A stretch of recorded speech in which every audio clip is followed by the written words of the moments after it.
Today's video is part of a series of videos where I create all of the different chart types we have in Excel. In today's video, we're going to be creating the histogram chart, which looks like this, where we'll create our charts in bins and our data sets in bins, and I'm just going to show you some of it and different histograms, and then we are also going to look at the Pareto chart. Anyway, let's get started. So I already have my dataset open. The link to this dataset will be in the description box below. We're going to be working on our histogram, and we're going to start with the customer age distribution. So I'm going to select the customer age column, which is this one. So I'll just select this. This is the customer age column. We only need one column for this.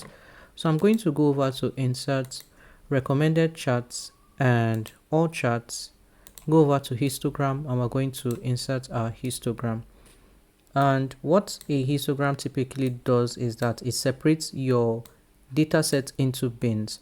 For example, we're working with customer age. Now that customer age is a lot of values that you can't really do much with it if you are not categorizing it.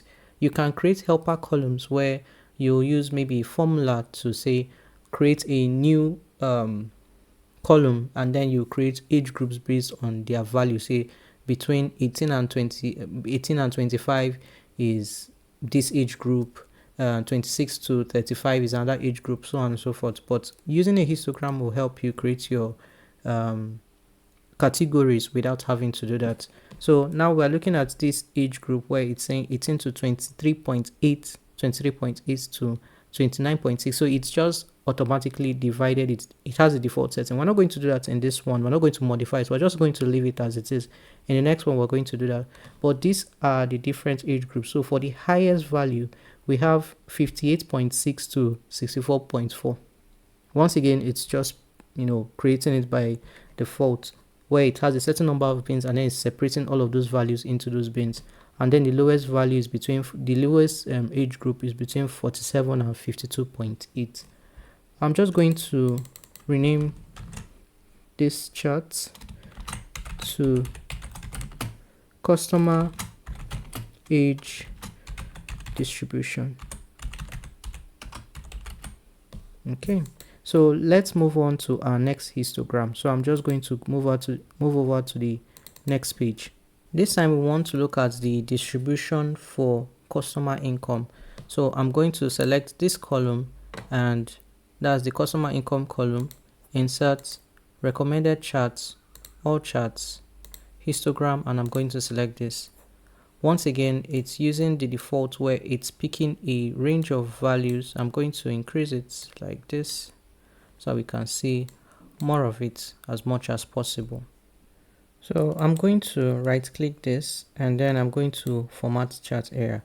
We can change the feel of this columns. Let me say I want to change the color to something else. Say I really like this color, so I'm just going to change it to that blue color. You can do that, and there are other options, say gradients, picture or texture, pattern, so on and so forth. If you've watched my earlier videos, I've gone through all of this. You can apply all of these settings to it, but I'll just use solid fill. I just want to change it a bit so that we could just have a different look to it.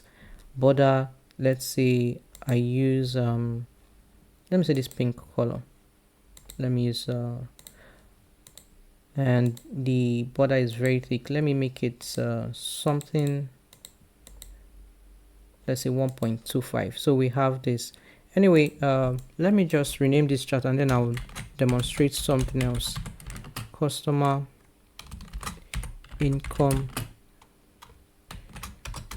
distribution. All right, let's say you want to change this number. You want to change the number of bins, or the I'll just select these grid lines and delete it. So select this axis, and then come over here to axis options, and under axis options it's already set to automatic. So the bin width is 14,000. What happens if we change it to 15,000? And now it's creating a range of 15,000. What if we say 20? And now we have a different range, and because the range is wider, we have less bins because it's categorizing your customers within that 20,000 range. So I'm going to undo that, and I want to do something else. I'm going to select the axis again, come over to axis options, and you can select number of bins. By default it's 9. I'm going to set, let's say we wanted more bins, let's say I wanted 15, and now it's essentially taking a range of data and dividing into 15 equal categories, where it's sort of calculating. Now you see this bin width has changed. It depends on your range of data within your column that you are checking out. So you can play around with this setting, see what works for you, how it looks like. Typically it's best to just leave it in like automatic. If you want a specific range, you can, but for now I'm just going to leave it like this. So yeah, let's move on to something else. I'm going to go over to order value. So this will be more like just looking at how different histograms, because a lot of time histograms it's not ordered by from highest to lowest, but I want to see something else. I'm going to insert recommended charts, all charts, and we can use histogram. I'm going to click on OK, and here we go. So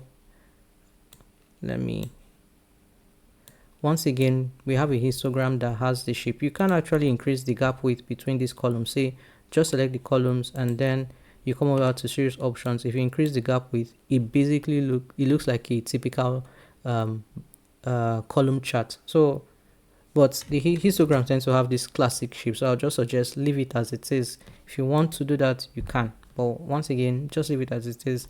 So we have another histogram. You can pick any other value if you want and try it.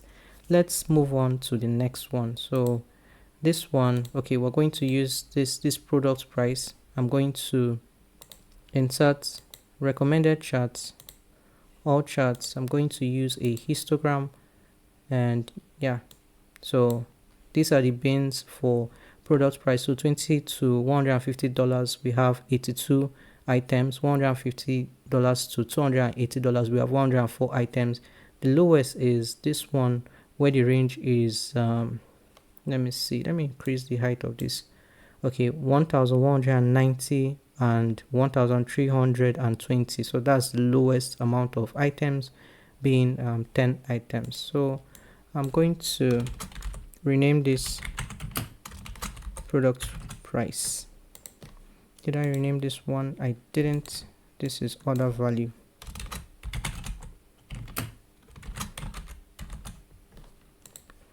All right, let's move on to this one, which is discount. So I'm going to select it, insert recommended charts, and then we're going to use a histogram.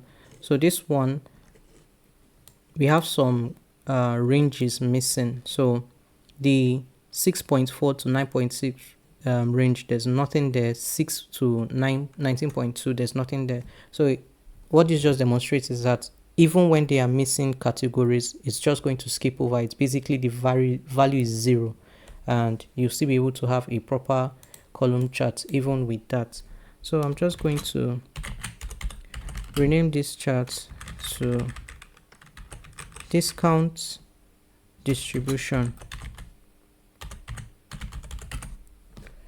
Okay, so let's create one final one, which is shipping days, and I'm going to select it. So where is it? Shipping days. Okay, shipping time, which is in days. I'm going to insert recommended charts, and I'm going to use a histogram. I'm going to click on OK.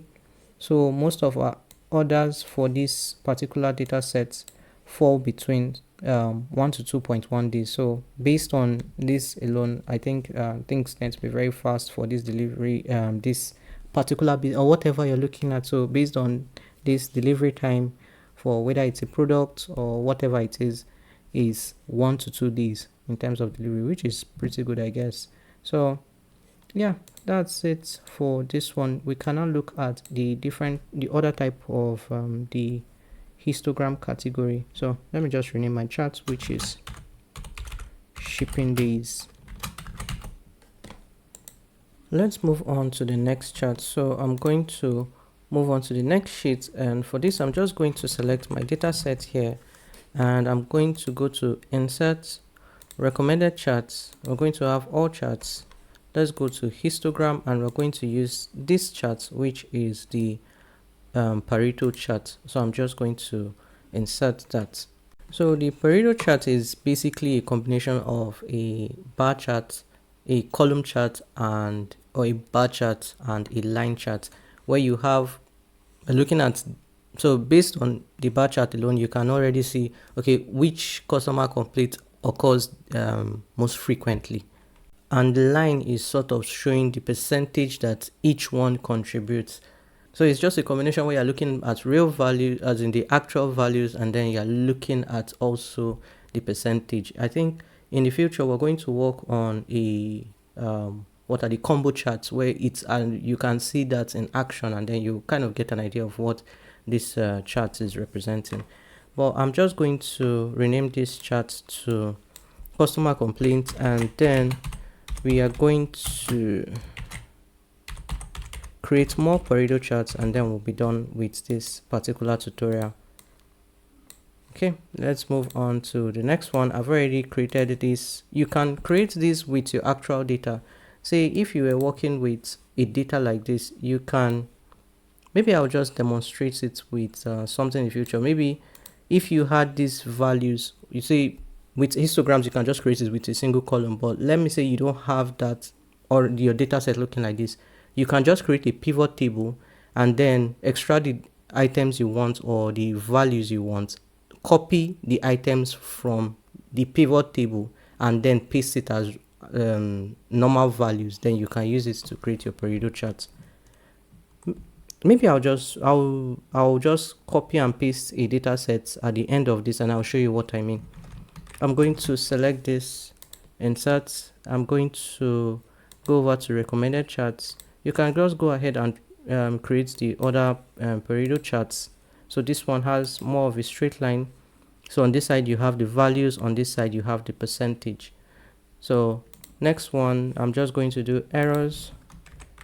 I'm going to once again insert recommended charts, all charts. Let's use histogram Pareto charts, and now we can see this one actually has, like, we have more extreme values here. So this is what we have. Let me just quickly create a new sheet, paste in a data set, and demonstrate what I was talking about, where if you want to get data for a Pareto chart like this. All right, I've gotten the data set I want to use. I'll just I believe this is issue category. So other data sets, most data sets will probably look closer to something you have here, but I just want to show you so that when you want to create a Pareto chart like this, but you don't have your data already available, you can do this. I'm going to insert a pivot table, and by default Excel is already highlighting this section. If you were using if you already made your data set tables, you can just reference the table name. I'm just going to create it in a new worksheet. Click on OK. Now I have this new sheet. So all we're going to do is grab issue category, add that to values, and then we're going to grab issue category and add that to rows. So I'm using the same thing. What it's doing here is counting the number of each category, and on this one we're just naming it, giving it its name, sort of. So we can just select this data set. I'm going to just select all of this, and then I'm going to copy it, and just over in the side I'm going to right click, and then you use this option values, paste just the values, and now I can just click on escape. Now I can select these data sets, and now I can now go on and insert recommended charts, over to charts, histogram, Pareto charts, and now we'll have this Pareto chart. So that is how you get your data, the data or the values you need for a Pareto chart from your data set. Anyway, that is it for the histogram chart. I know I didn't do much in terms of formatting, so when I was creating other versions of this tutorial, In the earlier videos, I'll try and format it, change the fill, background, colors, things like that. But I didn't do that in this one. If you want to watch other videos in this series where I create the other different types of charts in Excel, you can go ahead and check out the description box below for either the link to the course playlist or the links to the individual videos, or you could click on the playlist on screen right now. If you enjoyed the video, please like, share and subscribe, and I will see you in the next one.